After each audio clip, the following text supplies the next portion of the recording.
Thank you very much. And for those of you who don't know me, as advertised, I run digital for ESI Media. You may know us better by our separate titles, the leading title in print in the London market, London Evening Standard, and along with it, ES Magazine, which is a very popular pickup on both Thursdays and Fridays, and the leading property market magazine or supplement on Wednesdays, Homes and Property. Today I'll be speaking particularly about the independent side of the stable, and if you haven't been that close to what's gone on, it's been an extraordinary year for us, and I'll be speaking a little bit about some of the specific achievements there. So to say that the last year was a significant one for us is a particularly gross understatement relative to the independent. We transformed the business to a digital-only operation. It was the 30th birthday of the title, and the critical endeavor for us was that we love the independent, its brand, and everything it stands for. And the events of today with the election in the US and Brexit before it and the Olympics in between are really what the independent is about, which is to provide independent, objective, intelligent journalism and a platform for debate around the world. And for us to be able to afford to do that for another 30 years meant that we had to take a very, very difficult, but I hope in the future a very brave decision that other publishers will be able to make as well if the economics say the same as they did for us. So we diversified our revenue streams. I'll speak a little bit about the range of those today, and obviously over the past couple of days, this forum is particularly around dynamics in the advertising marketplace. But we look holistically at our business, inclusive of licensing, syndication, and increasingly new streams of revenue for us. The closure of the paper brought us a tremendous, obvious opportunity, which was to launch an app in very much the likeness of the newspaper. So the image you see in the upper right here is all about what the Indie is known for: powerful, instructive, provocative graphics, and incredible thought-provoking journalism behind that.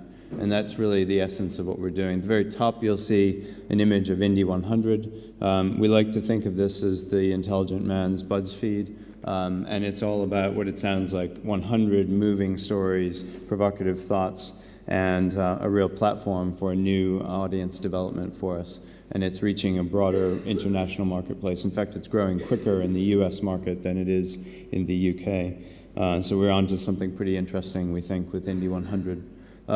Mobile, critical, obviously the core element of a lot of the remarks just gone, and I'll speak to those in a moment.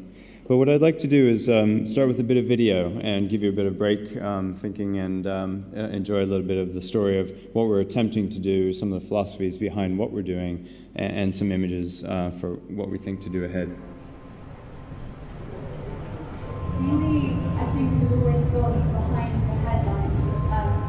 I grew up reading people's work like Patrick Coburn and Vincent Gupta, and the work they do and the issues they bring to light are very decent on a British stage and on a global stage. I think it's a very important voice in media, and I'm really proud to say that. The Independent has been at the front line of journalism since 1986.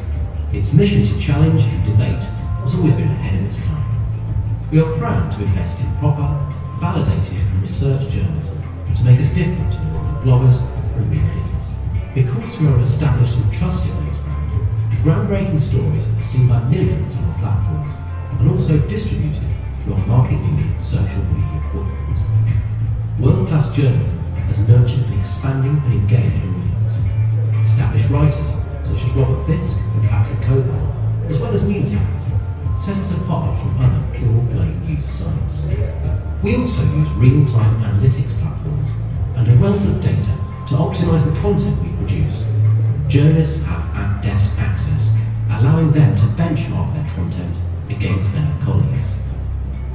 We are growing our global network, having invested in our bureaus in Africa and the Middle East, and trebled the size of our US team. We will soon have 100 core journalists across the world. Our readers are unashamedly independent in their thinking, so brands that stand for something resonate strongly. Our audience is a valuable community to connect with around lifestyle, film, food, fashion and tech, as well as news and politics. Our scale innovate, approach and new editorial products, realising many more partnership opportunities for brands. The independent daily edition looks like a traditional newspaper, but with the dynamism of a digital product. And we are planning new lifestyle channels offering more integration opportunities. Our soon-to-be relaunched free independent live app will feature push alerts for breaking news. Designed for a smartphone audience, the Indie 100 innovates in the mobile space. Stories are ramped according to social interaction, making it tailor-made for native advertising partnerships. This virtual media space article achieved the highest viewing figure within 72 hours. From kettles to cameras, Indie Best has assisted over 400,000 purchases in the last year, equating to over £10 million in value. For clients, it offers a unique data-driven opportunity to influence purchase. We will also soon launch the independent info app, making serious news come to life in a more shareable way on the smartphone, via graphs, charts, maps and more, with innovative embedded commercial opportunities. Brands are critically looking for a way to stand out, and commercial content or sponsored content that comes under many different names is a core area for us. We're very comfortable that we can support the messages that our core clients and partners are looking to communicate without losing any of our objectivity, which is such an important part of the independent writing. But it's all about the quality of the content itself. Story Studio is the home of compelling and authentic content campaigns across all our touchpoints. Campaigns have ranged from native content for Virgin to promote their superfast broadband, to creating a Game of Thrones conversation for Sky box sets in the launch of Season 6. Independent is growing as a global influence. We are the leader in quality news for a digital world and can now offer unique opportunities to brands to engage our growing global audience. This is just the beginning. Well, we've just had an incredible 6 months. We took a very bold decision because we love the independent, we had to close the paper. On that day, we lost less than 1% of the audience, and the recent National Leadership Survey, the NRS data came through, that we led the field the past year, 46% up year on year. So we've had this extraordinary success story for 6 months. So the platform's really set now, and I think we've got to take it, the sky's the limit for the next year. We really do want to invest more in the overseas reporting network that we've got. We really believe in that as a direction for the independent. We believe in policies that we're going to grow that team and grow the amount of coverage that we can do. And we're going to invest in the products as well. The independent live app is going to be the first one to benefit from this. The watch this space, I could tell you more, but you wouldn't be that something to build on. To build on a few of the comments that Christian was just talking about, and I think what was particularly impressive about the first half of this session was the complexity of the plumbing that we're all involved with, and the tweaking and controls and the management of that, whether they're directly in our control or whether they're not. But just strictly within our owned and operated properties, to give you a sense of the scale of the Indies audience and the power of that content to draw people in, over 500 million unique people over the past rolling 12 months have interacted with our journalism directly within our websites or our mobile web or apps. More than 200 million of those arrived via social channels, and then many, many more million are actually consuming our content within the social channels themselves and not coming through. So this makes the job of the publisher particularly interesting now, because we're not only just focusing on those things that we own and operate, but all of those that we work through in terms of our partners and extend beyond that. And each one has a slightly different role, which I'm sure I'll be happy to address in the panel as we talk later. More than 100 million were completely new to the brand, so largely those may have come accidentally, either by a share from a friend that may have led them directly into our site through and originally from social media. Geographically, our business has really changed. This, in addition to the conversations we've had earlier around the move from desktop toward mobile as a proportion of our traffic, we're now seeing that roughly a third and a third are spread across the UK and the US and the rest of the world. I think some of the publishers who'll be speaking later are probably seeing similar patterns, but business is conducted very differently in this market versus what it is in the UK and the US, pardon me. But certainly it gets more complex as we go beyond there, and our relative dependency on programmatic, as you can imagine, is stronger outside of one market rather than selling directly through agencies. But that's a moving feast, and keeping the teams focused and shaped and skilled appropriately in that wide array of channels is a core area that we're putting a lot of emphasis on. Significantly, though, the majority of our traffic does come through mobile. That's not a surprise relative to what you've been hearing, what we're debating. But the criticality of desktop, in our view, is that it still has an important role to play as a proper shop window, and the user experience of it, not unlike the comparison of a tabloid to a broadsheet in the past. The way we communicate the information, the way we lay it out, the selection process of an editorial thought process is very different. So to think of in mobile terms, everything is affected. The way we write our headlines, the way we select those images, and how we promote and distribute those through our social media and our what we call off-platform relationships has really changed the business. And particularly in the last 18 months, I think we've seen more change and dynamism in terms of our strategy, kind of people we're hiring, and also how we conduct that business going forward. The Independent continues to lead in social media. We're beating the news brands, far more resourced and larger than we are in terms of that social media. A lot of it is due to just working very, very directly with them and very actively over the last 6 years. And that has paid dividends now.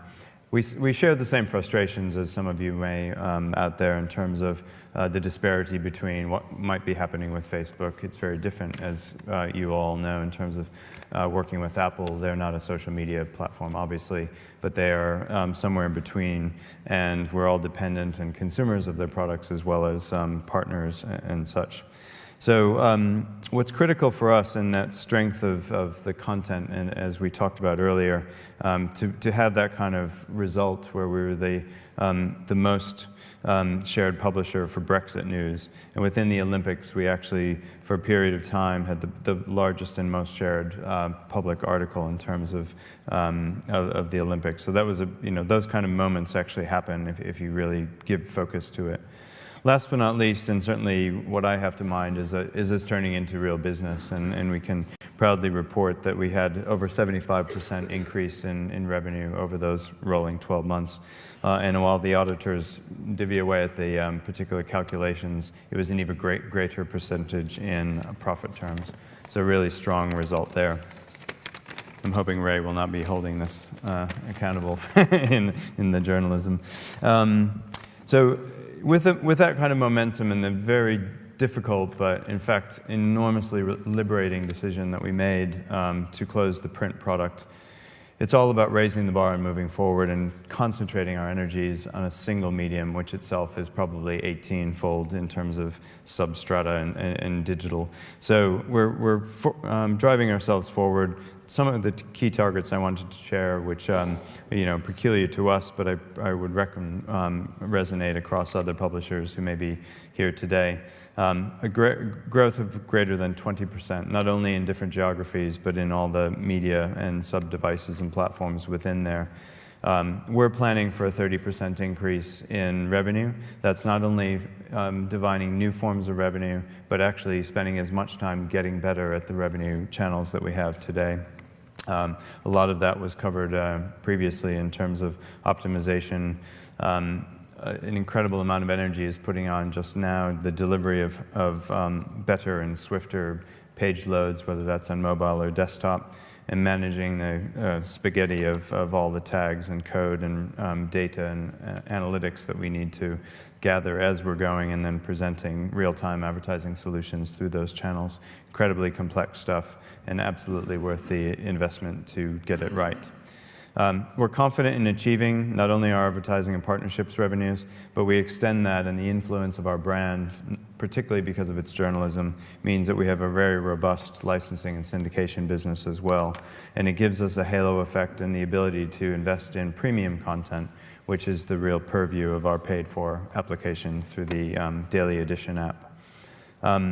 we've focused and retooled our commercial team. Those of you who might be part of the agency industry would certainly be aware that's structuring not only digital specialists aside our broader publishing capability, using the strength, for example, and the leverage and historical dominance of the London Evening Standard to introduce the indie into a brief and have a conversation that might actually then move that brief into a certainly UK national and in some extreme cases a very good international brief. Those are very important things for us to do, and we try to use our brands in a very dynamic way that way. Our leadership in social media, I mentioned earlier, we're going to continue to develop that audience and grow the commercial return. Been very active in our efforts on this front with Facebook, and it's gone extremely smoothly with Google AMP, just because they're open to this and their technology makes it quite easy.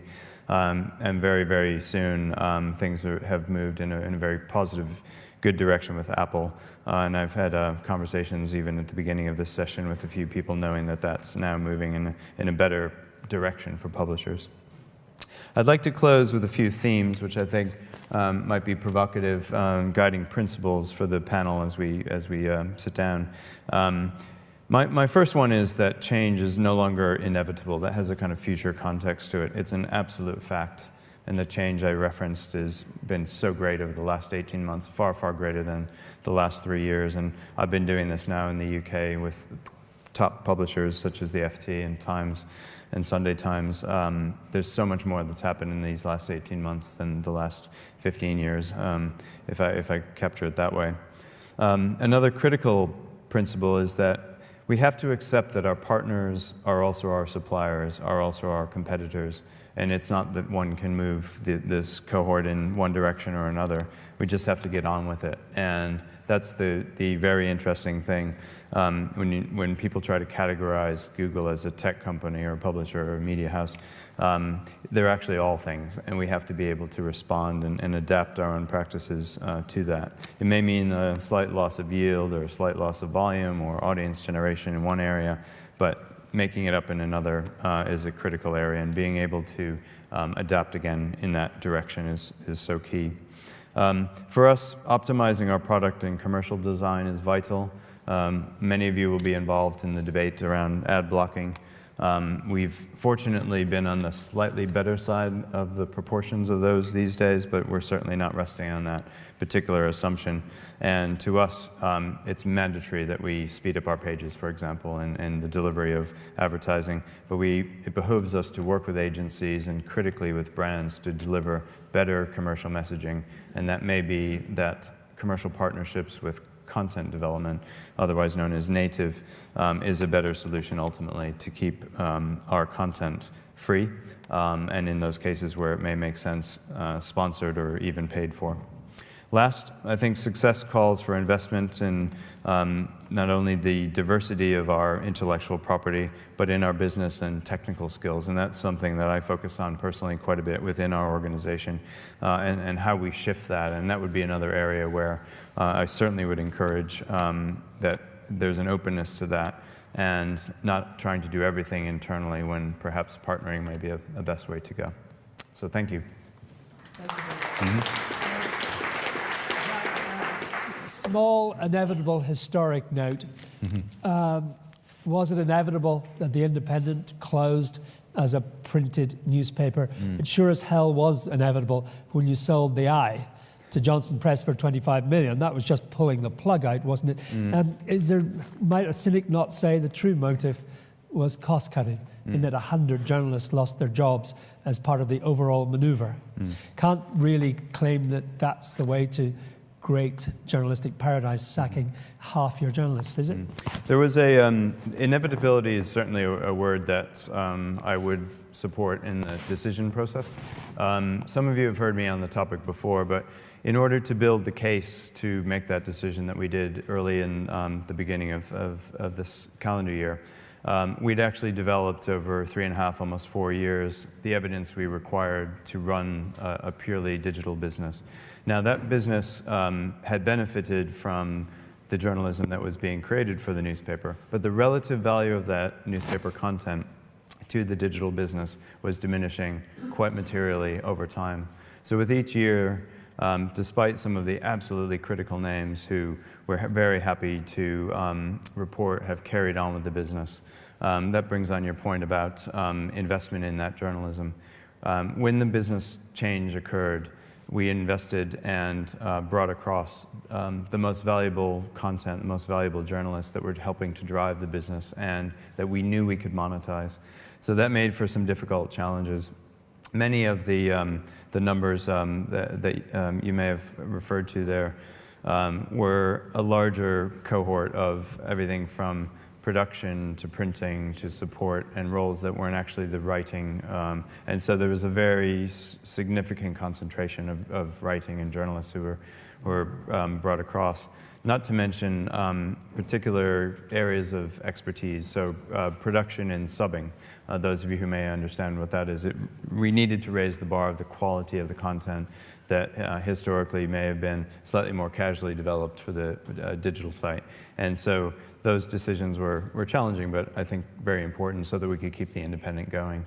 And that's an ongoing effort, and we're continuing to invest in the most senior journalists that we can. Lovely. Thank you very much you. indeed.